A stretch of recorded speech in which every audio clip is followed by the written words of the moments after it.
plataformas como Remitano, que es una plataforma P2P, que en principio provee una billetera digital para sus usuarios. Bueno, de hecho, varias billeteras digitales según cada criptomoneda que está allí están pensadas, al igual que Local Bitcoin, para hacer espacios de intercambio de personas en su moneda local. En el caso de Venezuela, ya Remitano, como decía Javier, tiene presencia y mucho lo estamos utilizando para hacer operaciones de intercambio.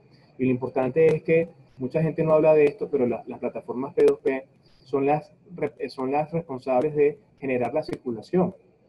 Buena parte de la circulación de las cripto depende del hecho que las plataformas P2P puedan funcionar, porque entonces permiten que en el ecosistema tú puedas transformar moneda fiat en el criptoactivo de tu preferencia en el caso Uber, ¿no? Porque hay muchos proyectos que en definitiva se crean tratando de convertirse en el próximo Bitcoin, pero hasta que no se le ubique socialmente una cobertura, una necesidad, bueno, simplemente ni siquiera forman parte de las altcoins, ¿no?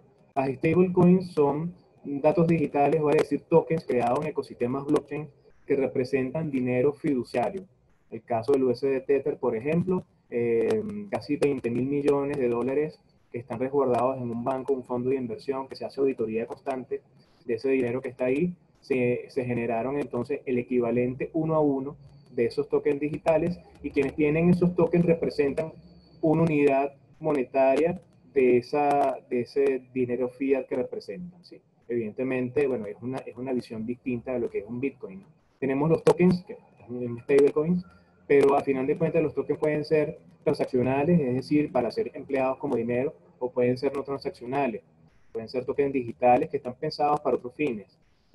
Ha pasado mucho recientemente, empresas que han creado tokens que se utilizan como elementos de colección, obras de arte, inclusive artistas que están creando obras en digital y crean una edición limitada, como debe ser, 20 piezas solamente que están en una blockchain como un token, y si alguien quiere una, tiene que comprar ese token, ¿sí? Eso está comenzando a pasar ahorita.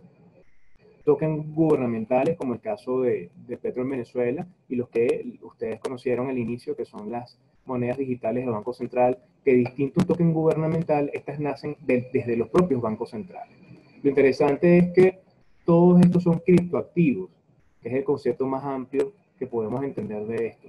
Son activos porque representan un valor y un poder para quien los posee y los tiene. Son desarrollados o son producto de una actividad económica o un hecho económico pasado. Se pretende generar hechos económicos futuros, o lucrarnos de ellos, pero quien lo posee es su dueño, y es su dueño porque es dueño de las llaves públicas y privadas que le permiten el acceso a esas criptomonedas. Eso es bien importante recordar. Todos estos elementos son hoy por hoy criptoactivos. Dentro de esos criptoactivos hay que prestar atención a los stablecoins, que son tokens o datos digitales que representan moneda fiduciaria, ¿sí? El caso del USD Tether que les decía, casi 20 mil millones de dólares circulando, bueno, 20 mil millones de tokens casi de Tethers en circulación, que son redimibles e intercambiables en casas de intercambio, y que las personas pueden confiar en el hecho de que pueden intercambiarlo porque, bueno, hay ese dinero que respalda, ¿verdad? Y hay auditorías constantes de esto. De hecho, yo siempre le pido a todo el mundo que descargue los libros blancos de cada proyecto, que los lean, que vayan a los sitios web, que validen, que pregunten, que escriban, que duden, ¿sí? Para ver qué respuesta le dan. Y de ese trabajo que es necesario, que todos tenemos que hacer, hasta ahora las respuestas que yo he conseguido son bien importantes, porque muchas de estas empresas son empresas bastante serias con fondos de inversión detrás que están tratando de innovar en este mundo. Ya Bitcoin está creado, ya Ethereum está creado. Ellos están tratando de hacer algo distinto que conecta con moneda fiat, que en definitiva no era lo que Satoshi quería. Sin embargo, esto ha despertado el interés de los bancos centrales. Esto que vemos acá es una taxonomía del dinero creada por el Fondo Monetario, donde ustedes pueden ver que ya ellos están asumiendo el hecho de la existencia de un dinero público y un dinero privado, creado digitalmente por empresas. Como pueden ver al final, hay diferentes tipos de dinero en ese rectángulo rojo, lo que ellos llaman D-Money, E-Money, I-Money, dinero de Banco Central y criptomonedas. ¿Okay? Y ante esta variación, de las cuales ellos están conscientes pues de cuál puede ser el rol, de allí el desarrollo de los CBDC. Contigo, Aaron, William Peña nos pregunta que si podemos tener esta presentación que acabamos de ver. Con gusto, una versión, William. una versión de la presentación. Yo se las hago llegar, o se las hace llegar el equipo remitano, evidentemente.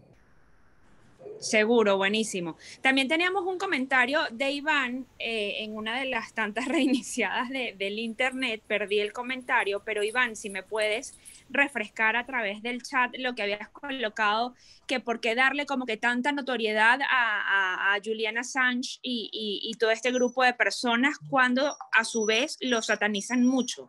Creo que por ahí iba la pregunta.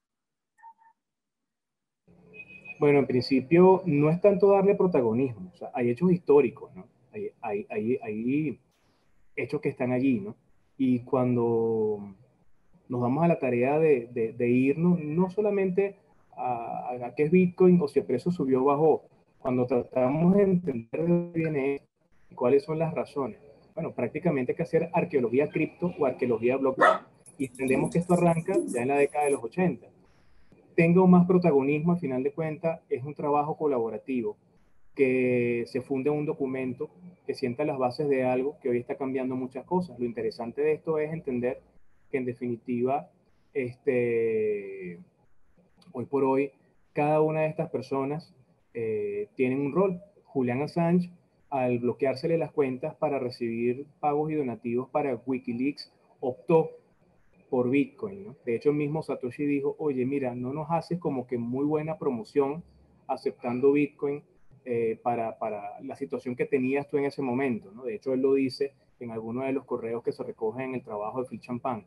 Sin embargo, hay que tratar también de ver la imagen un poco más amplia, ¿no? Bitcoin, lastimosamente, en la mente de muchas personas de sus inicios tiene la etiqueta de ser utilizado para negocios turbios. De hecho, ya el Grupo de Acciones Financieras Internacionales, el GAFI, en septiembre acaba de publicar un documento que tiene que ver con el tema de prevención contra la legitimación de capitales con el uso de criptomonedas, ¿no? Y lavado de dinero. Y menos del 6% u 8% de las criptos están siendo utilizadas para eso, ¿no? Más bien hay todo un sistema financiero global con un secreto bancario y una cantidad de canales que existen ya hace mucho tiempo con dinero fiat de toda la vida que sigue estando presente para este tipo de actividades. Entonces, el tema es que siempre se le ha etiquetado de algo negativo, el mismo caso de Ross Ulbricht con el camino de la seda.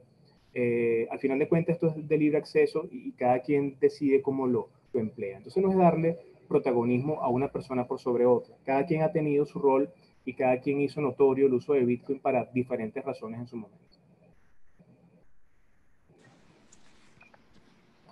Bien, gracias, Aaron. Mira, nos pregunta aquí William en el chat, si este mercado se estabiliza, los venezolanos seguirán apostando a cripto. Y otra cosa, ¿cuántas personas en el país transan con cripto hoy y cuál es la perspectiva de crecimiento para el 2021?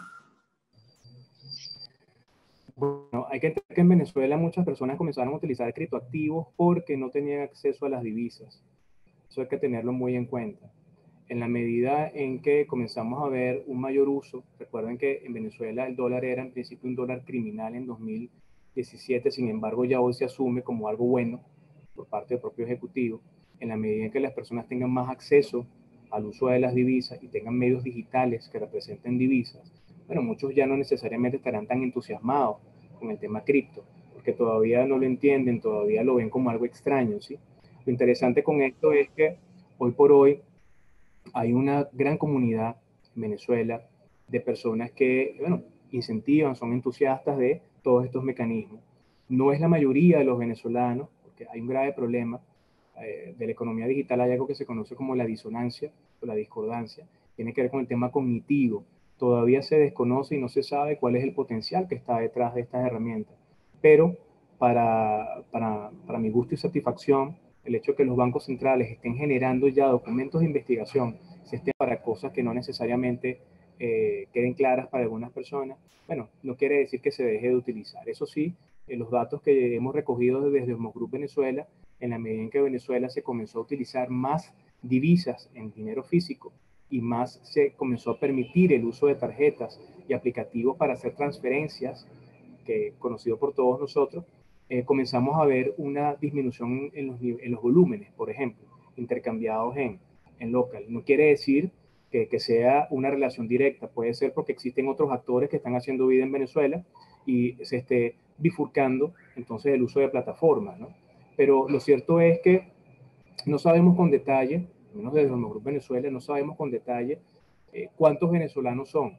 Lo que sí se sabe, y esto es algo que uno concluye por el análisis de Chain Analysis, el informe global, que está disponible, está gratuito y se puede descargar, es que esa tercera posición que tiene el país no es porque tengamos 20 millones de venezolanos que usan frecuentemente todas las semanas criptoactivos.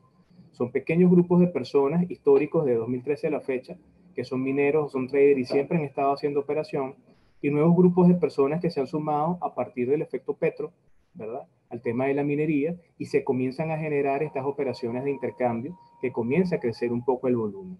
Entonces, no son todos los venezolanos, si tomamos en consideración los datos de la encuesta en COVID, con 79.3% de pobreza extrema, 96.2% de pobreza, yo creo que a muchos venezolanos les sobran $1.000 o $500 para colocarlos directamente en cripto. Entonces, no somos todos, evidentemente es un pequeño grupo, por eso no podemos hablar de una opción masiva, estamos hablando de empresas que están dispuestas a aceptar. Y si estamos hablando entonces de un uso de cripto como un método alternativo de pago interno y externamente. Gracias, Aarón. Aquí Julio Alcalá de Sumando Negocios pregunta, ¿el Petro está circulando? ¿Crees que hay confianza en esa criptomoneda a escala mundial? Y por último, ¿qué ventajas diferenciales tiene Remitano con respecto a otras wallets? Que aquí me detengo y quería comentarte, Aarón, a ver si podemos cerrar tras esta pregunta de Julio, comentándole a nuestros colegas de qué va Remitano. Sí, bueno, fíjate, en principio el tema Petro, ¿no? El tema Petro es 3 años ya a la fecha, token gubernamental, centralizado, direccionado, ¿ok? ¿Hay circulación? Sí, sí la hay. De hecho, hay cualquier cantidad de casas de intercambio, 11, 12 ya, y en operación como 7, que están haciendo. Ustedes entran en los libros de compra y venta, ustedes ven operaciones colocadas ahí, ¿no? Que todas se estén realizando, no necesariamente. Recordemos que fue utilizado en diciembre de 2019 y diciembre de 2018 para el pago de unos beneficios a empleados públicos, ¿no? Muchos de ellos están tratando de ver todavía cómo intercambiarlo. Que se esté utilizando masivamente para adquirir bienes y servicios, bueno, no necesariamente. Sí existe toda una estructura muy robusta, ¿sí?, por parte del Ejecutivo. Los que hemos asistido por invitación a reuniones de Sunacrip, hemos visto, bueno, por lo menos lo que es el plan que está detrás del uso de tarjetas y medios de pago híbridos, una cantidad de cosas, cajeros automáticos. Eso es potencial, eso sigue estando allí, sin embargo no lo hemos todavía visto como algo que solvente un problema real.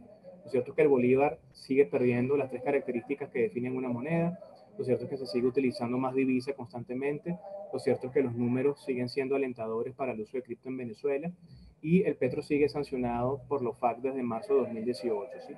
¿De qué va Remitano? Remitano es una plataforma P2P que tiene presencia en más de 40 países, llega a Venezuela en agosto de este año. La propuesta es presentarse como una plataforma que es una solución a una situación de hiperinflación en la medida en la cual te provee, aquí están los elementos diferenciadores, de una wallet en moneda fiat, que no tiene Bitcoin, que no tiene local Bitcoin y otras plataformas, por ejemplo. Entonces puedes tener ahí bolívares para hacer intercambios, y una billetera de USD Tether integrada allí que no existe en otras plataformas, ¿no? Tú puedes tener USD Tether en tus billeteras de aplicaciones, ¿no?, que tú descargas, billeteras calientes o billeteras frías.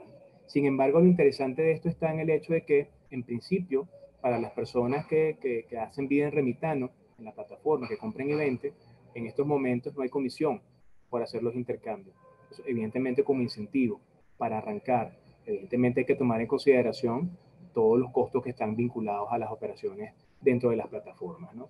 ¿De qué más va Remitano? Bueno, Remitano quiere estar acá para presentar una propuesta en la cual, bueno, el venezolano pueda resguardarse, ¿no?, de un efecto económico que, bueno, que estamos viendo. Muchos que hemos apostado al tema cripto de años a la fecha, hemos visto el lado amable, ¿sí?, por el tema Bitcoin, por la variación de precios, por el tema Dash, quizás por el tema de los micropagos o Litecoin, pero ahora con el tema USD Tether, con el tema del respaldo y la cobertura, ¿no?, a título personal o a título empresarial. Si ya tenemos una norma contable, bueno, vamos a ver cómo podemos ir hilvanando e ir conectando cada una de estas piezas para ver cómo funciona en una economía multimoneda, híbrida, que se sigue abriendo, ¿sí?, a todo esto que está pasando en el país, donde vemos cada vez más personas entusiasmadas a formarse en esto, porque otra vez hay que formarse en esto. Permitano llega entonces con una propuesta sencilla, fresca, muy abierta, donde evidentemente también hay una propuesta para traders. Más adelante ya tendremos algún evento para hablar de eso, el tema de inversiones, hacer swaps, intercambios dentro de la plataforma, ¿sí? Recompensas para el uso de las personas por parte de la plataforma. Entonces, lo interesante es que se diferencia en principio porque, bueno, propone formalmente algo para solventar problemas. Las otras plataformas están allí y uno le da el uso que uno quiere, pero en principio, evidentemente, están pensadas para ayudarnos a sobrellevar el tema hiperinflacionario.